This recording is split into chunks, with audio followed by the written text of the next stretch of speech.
I'm a 28-year-old man, and I've been married to my wife, Sarah, 26, for 2 years. We dated for 4 years before getting married. We don't have children yet, but we were planning to start a family soon. My relationship with my mother, 52, has always been complicated. She raised me and my younger brother, Tim, 24, by herself after our father left when I was 10 and Tim was 6. Growing up, our family struggled financially. My mom worked multiple jobs to make ends meet, often leaving me to take care of Tim.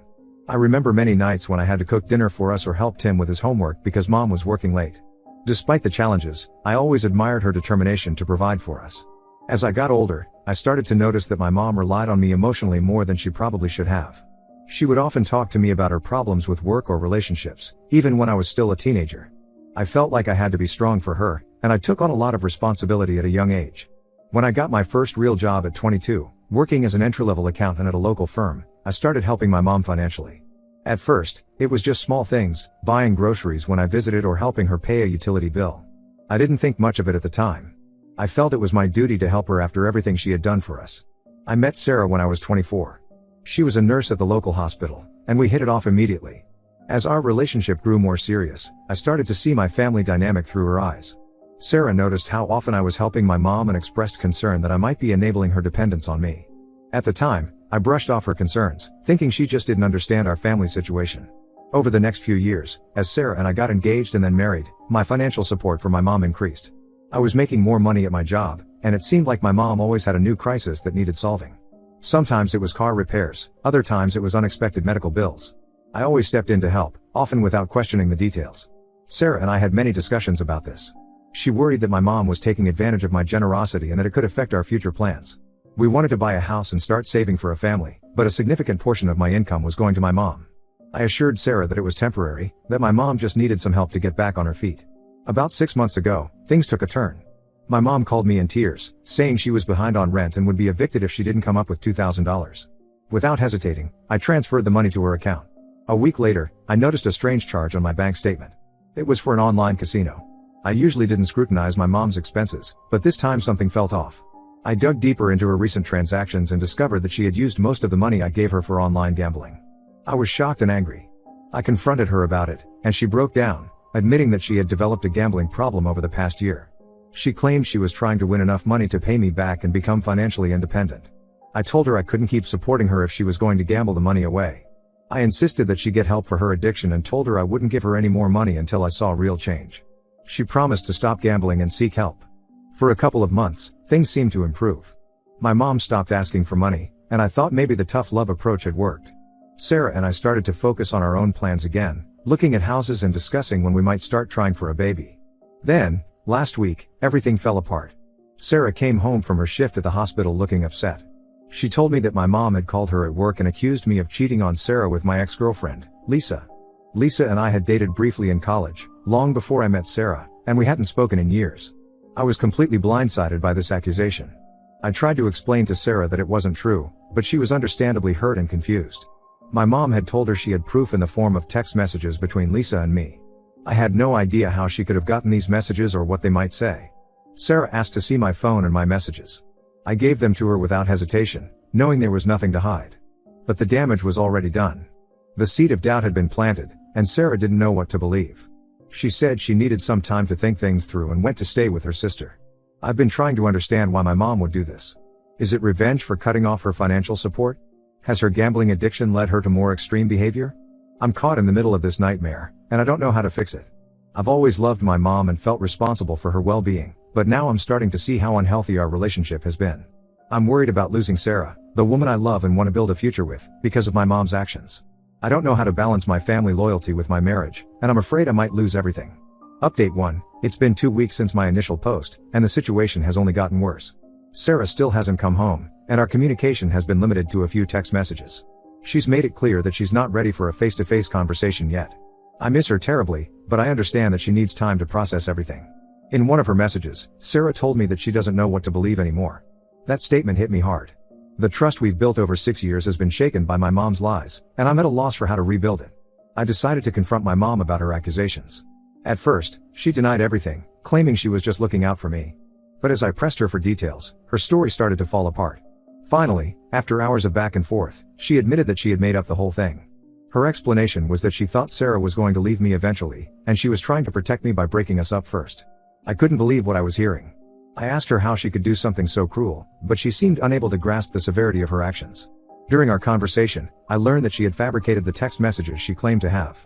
She had used an old phone of mine that I had given her years ago, created fake conversations, and then showed screenshots to Sarah. The level of deception was staggering. I've decided to cut off all contact with my mom for now. She keeps calling and texting, alternating between apologies and attempts to justify her actions, but I'm not responding. I need to focus on trying to salvage my relationship with Sarah. My brother, Tim, has been a surprising source of support during this time. When I finally told him what had happened, he wasn't as shocked as I expected. He revealed that he had stopped talking to our mom a few months ago because she had borrowed money from him and used it for gambling, just like she had done with me. Tim shared some stories from his own experiences with our mom that made me realize how manipulative she's been over the years. He told me about times when she had pitted us against each other, or made up emergencies to get money or attention. It's been eye-opening to compare notes with him and see the patterns in her behavior. I've been doing a lot of reflecting on my relationship with my mom. I'm starting to see how she's used guilt and emotional manipulation to keep me tethered to her. I feel angry, not just at her, but at myself for not seeing it sooner. Sarah had tried to warn me, but I wasn't ready to hear it. Sarah's sister reached out to me a few days ago. She said that Sarah is still really hurt but is considering coming back to talk things through. I'm hopeful, but I also know that there's no quick fix for this kind of betrayal. I've been thinking about what I want to say to Sarah when we do talk. I want her to know that I'm committed to setting better boundaries with my mom and that I'm willing to do whatever it takes to rebuild our trust. But I'm also scared that it might be too late. In the meantime, I've been trying to keep myself busy. I've thrown myself into work, started seeing a therapist to work through my family issues, and even joined a support group for people with family members who have gambling addictions. It's been helpful to talk to others who understand what I'm going through. I'm also starting to think about what my relationship with my mom might look like moving forward, if we have one at all. I know I can't cut her off completely, she's still my mom, and I worry about her. But I also know that I can't keep enabling her behavior or letting her interfere in my life.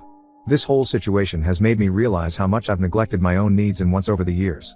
I've always been so focused on taking care of everyone else that I never really thought about what I wanted for myself. Now, as I face the possibility of losing my marriage, I'm having to confront some hard truths about the choices I've made. I'm hoping that Sarah will be willing to work through this with me, but I'm also trying to prepare myself for the possibility that she might not. Either way, I know I have a lot of work to do on myself and my relationships.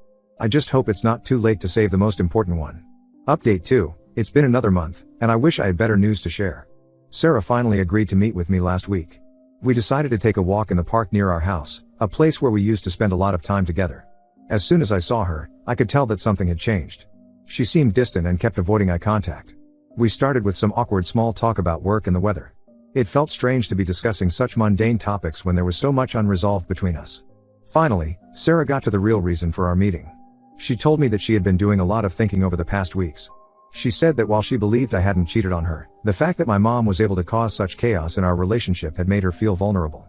She expressed fear that even if we got back together, my mom would always be a problem in our lives. I tried to reassure her that I had cut off contact with my mom and that I was committed to maintaining strong boundaries. I told her about the therapy I've been doing and the support group I've joined. But Sarah said it wasn't just about my mom anymore. She explained that this situation had made her question whether we were truly right for each other. She brought up past arguments we'd had about my family and how she had always felt like she came second. She said she loved me but wasn't sure if love was enough to overcome all the issues we were facing. Hearing Sarah say these things was incredibly painful. I wanted to argue, to tell her that we could work through anything together, but I could see in her eyes that she had already made up her mind. Sarah suggested that we take some time apart to really think about what we want.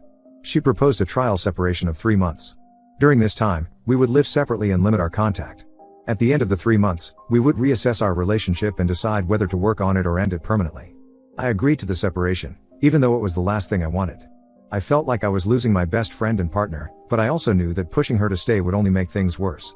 We spent the next hour discussing the logistics of our separation. Sarah would continue staying with her sister, and I would remain in our apartment.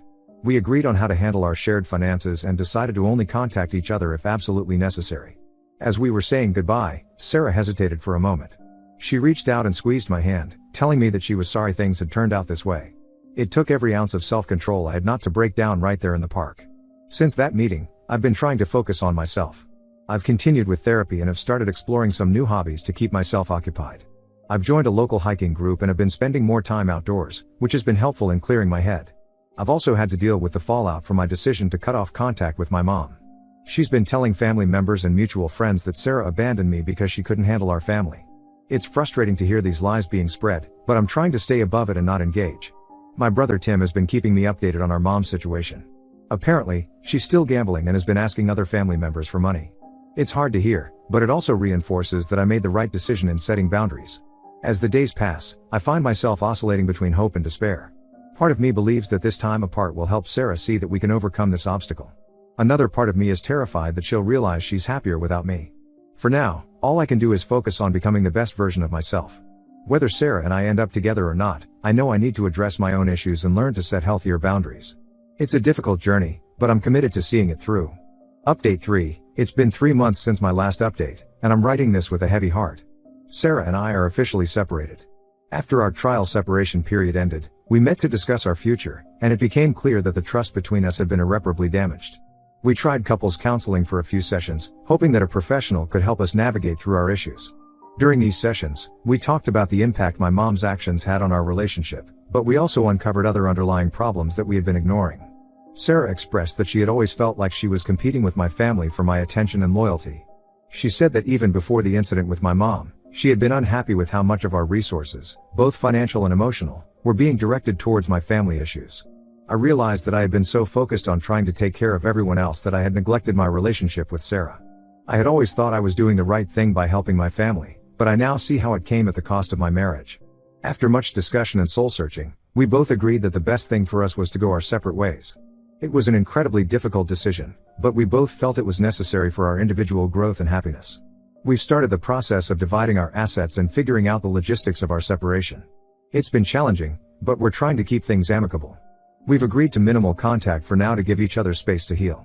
As for my mom, I still haven't spoken to her since everything happened. Tim has been keeping me updated, and it seems she still doesn't understand the gravity of what she did.